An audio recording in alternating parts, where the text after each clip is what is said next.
business, then let me tell you. You see, women, let's break it on down. Girls,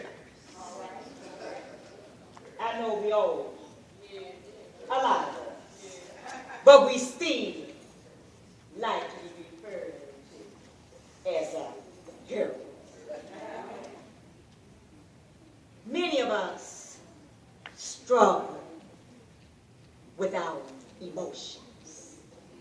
King James said infirmities, and that can cover a lot of stuff.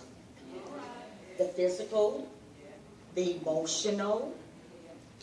We wrestle. And many times,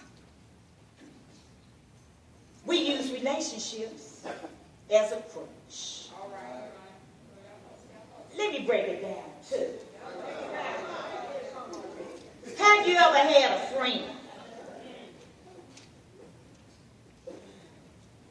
And this friend,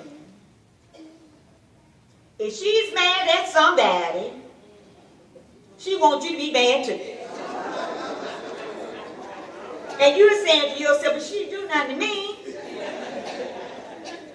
This woman has always got to be affirmed. I'm your friend. You look good. If you get on a potato chip committee, she want to be on the potato chip committee too. She places such a weight on the relationship until she's smothering. She's clingy. She's needy. Oh, yeah. Have you ever had a friend like that? But I came to tell you, sisters, have a little compassion. She's unable to lift up herself. She goes home. She knows. She knows she's about to sabotage the relationship. You see, she just did it to the last 5 friends. And so she goes home and said, I hope that my friend won't drop me. You see, we should carry the infirmities of those who are weak. Well, there's the woman who will numb herself with a relationship. She's looking for love in all the wrong places and persons. She knows that it's wrong.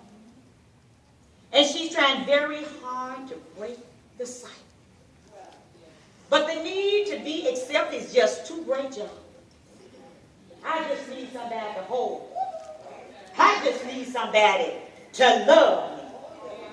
And I'll take it anyway and from anybody that I can.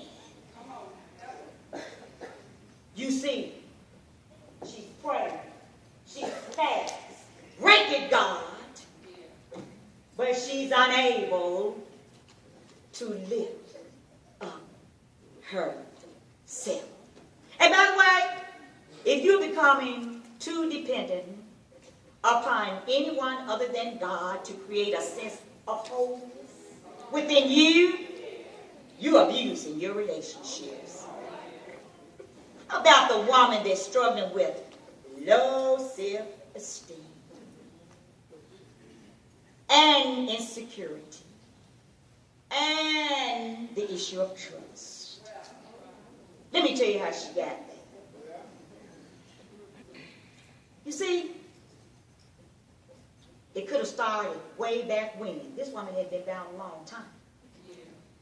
It could have been child abuse, whether it was physical, sexual, or emotional. It's a terrible issue for an innocent mind to wrestle with. It's horrifying to think of little children, little girls, yes, and little boys, who survived the gangs, the fights, and the shootings to come home to be abused in what should be a haven. Yes, I've said it before and I'll say it again. Be careful how you look at the young lady that's walking the stroll, or the young lady that's wrestling with her gender identity. Now, I know it's wrong, because the Bible says homosexuality is wrong. I give her no excuse. But I can understand. You see, we don't know who turned them out. Moms, be careful who's in your home. You just might be sleeping with them. And daddies, I can't leave you out. Some of the predators were your best friend. You brought them in. You see, this woman is unable to lift up herself. You want to know where she ends up? Let me tell you that too. These are our women who are in prison. These are our women who are in mental institutions. These are our women who you see when you pass by sleeping on the bus stop or lying in the gutter. And I cannot bypass this one. Our pastor brought her out at the prayer breakfast. Let's talk about the woman who's a victim of domestic violence. She's the one who wears turtlenecks in the sun. She's the one who buys concealer to cover up the black eye. She's the one who tells you, girl, I fell down, to cover the teeth being knocked out and the broken bones. She lives in so much fear, she can't get out. And some of us have the nerve to say, if I was her, yeah, right. I'm here to tell you, you can live in a state of fear and be so bound, he can leave the house, go off for a week, and you won't leave. She's unable to lift herself. She comes to the church. She talks to some Christian woman. And she's told, honey, pray and stay. Have you ever heard that? You just pray and you just stay. Only to find out the next day her brains were blown out. And pastors, not ours, may be guilty of being silent. He doesn't address it in his sermons, nor ministries, or even prayers. And yes, these victims are in our churches. And they sit among us. And they sit in secrecy and shame. And because we're silent, it just makes it worse.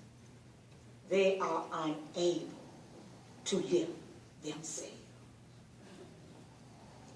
One more. Can't leave her out. The woman who is bound by guilt. Maybe you had an abortion. It's Women's Month. I can go there. If the children can go on Facebook, and I promise you, if you go and look at what your kids are putting out there and what they are doing, you would say, Mr. Williams, come a little tougher the next time. But for the woman who may be bound by guilt due to abortion or a crazy decision she made in her youth. You know, we were told what to do, the right thing, and now we are paying the consequences. Many women sit in prison guilty because they're not with their children, doing things because they followed a man into the liquor store, was in the car, he robbed it. She was in the wrong place at the wrong time. And then there's the one who's filled with jealousy, envy, hatred, and unforgiveness. She tried to let it go, but she's unable to lift herself. So I don't know if you can see yourself in any of that. But one thing I know, we are bound and bent. And so I came today to tell you the good news that Jesus is still setting women free. Now, one thing I like about Jesus, you don't have to get in my business and know what I'm struggling with. And I don't have to get in yours to know what you're struggling with. But we know that the Master knows. We know that he knows that you need to be set free. I just want to tell you that there's another title for Jesus. He was addressing the Jews in the New Testament. And they said to him, Jesus, you are not 50 years old. And hast thou seen Abraham? And Jesus said, verily, verily, I say unto you, before Abraham was, I am. Now, if that don't get your blood rushing, Moses was sent by God to the Israelites. And he said, what do I tell them if they ask me who sent you?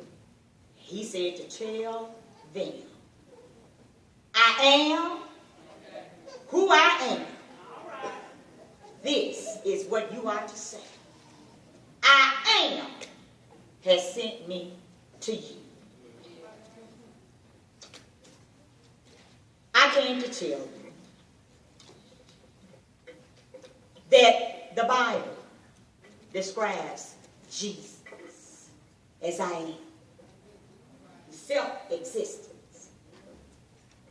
The Psalms declare that God spoke once and twice have I heard this, that power belongeth unto him. He has all power. And then the Psalms declare that thou art the God that doeth wonders. Thou hast declared thy strength among the people. For who in the heavens can be compared unto the Lord? Who among the sons of the mighty can be likened unto the Lord? If you're bound, the Lord has done great things for us, and we can be glad. I'm telling you about who I am is. Great is the Lord, and greatly to be praised. His greatness is unsearchable. One generation shall praise his works, and shall declare his mighty acts. I will speak of the glorious honor of thy majesty and of thy wondrous works. There's a lot of power out here. We got horsepower, electric power, political power. But I am, does whatever he